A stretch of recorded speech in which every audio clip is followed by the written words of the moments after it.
19ရာစုအမေရိကန်မီသက်သမားတို့ရဲ့ရှင်ဝဲ19ရာစု1800ပြည့်နှစ်များတုန်းကမီသက်တပ်ဖွဲ့တွေအချင်းချင်းမီးမငိမ့်ပဲရန်ဖြစ်ထိုးကျိန်နေကြလို့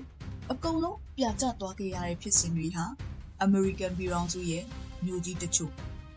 အထူးသဖြင့်နယူးယောက်နဲ့ဖီလာဒဲလ်ဖီးယားမှာတကယ်ပဲခဏခဏဖြစ်ပွားခဲ့ကြတဲ့ရုပ်ပြက်ဆင်းပြက်ဖြစ်ရပ်တွေပါဒီလိုဖြစ်ရတဲ့နောက်ွယ်ကအကြောင်းအရင်းတွေကတော့စိတ်ဝင်စားစရာကောင်းလို့အတော်လဲထူးဆန်းပါတယ်အပြိုင်အဆိုင်စေတနာဝန်ထမ်းအဖွဲ့များအဲ့ဒီခေတ်ကအခုလိုအစိုးရကတရားဝင်ပြည်စည်းထားတဲ့မိသက်တပ်ဖွဲ့တွေမရှိသေးပါဘူးမိသက်တပ်ဖွဲ့တွေဟာစေတနာဝန်ထမ်းအဖွဲ့တွေဖြစ်ကြပြီးတပ်ဖွဲ့နဲ့တပ်ဖွဲ့အပြင်းအထန်ပြိုင်ဆိုင်ကြပါတယ်။နဲ့ဘာကြောင့်ရန်ဖြစ်ကြတာလဲ။မီးလောင်တဲ့နေရာကိုအရင်ဆုံးရောက်လာပြီးမီးငိမ့်တနိုင်တဲ့အဖွဲ့ဟာမြို့မှာနာမည်ကြီးပြီးလူလေးစားခံရပါတယ်။အဲဒီခေတ်ကအာမခံကုမ္ပဏီတွေဟာမီးကိုအရင်ဆုံးအောင်မြင်အောင်ငိမ့်သက်နိုင်တဲ့အဖွဲ့ကိုစုချင်းငွေ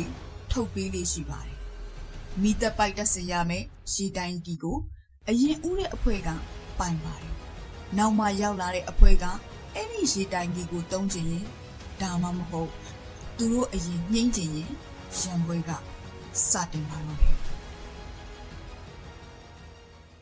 3မီးလောင်နေစဉ်ရံဖြစ်ကြပုံမီးလောင်တဲ့နေရာကိုအဖွဲ့နှစ်ဖွဲ့ဗျိုင်တူရောက်လာတဲ့အခါမှာတော့မီးသက်သမားတွေဟာမီးကိုမငြိမ်းပဲတစ်ဖက်အဖွဲ့ရဲ့မီးသက်ပိုက်တွေကိုဓာတ်နဲ့လှီးဖြတ်တာတစ်ဖက်အဖွဲ့ရဲ့ရေငုံဆက်တွေကိုဖြက်စီးတာမီးလောင်နေတဲ့အိမ်ရှိမှာပဲ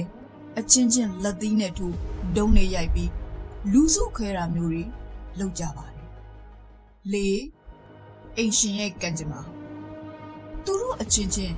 ဘသူကသူရဲကောင်းဖြစ်မလဲဆိုတာတပ်ပုံနေကြတော့မှာပဲအိမ်ရှင်ကတော့သူ့အိမ်ကြီးမီးလောင်ပြကျသွားတာကိုကြည်နေရုံကလွဲလို့ဘာမှမတတ်နိုင်ပါဘူး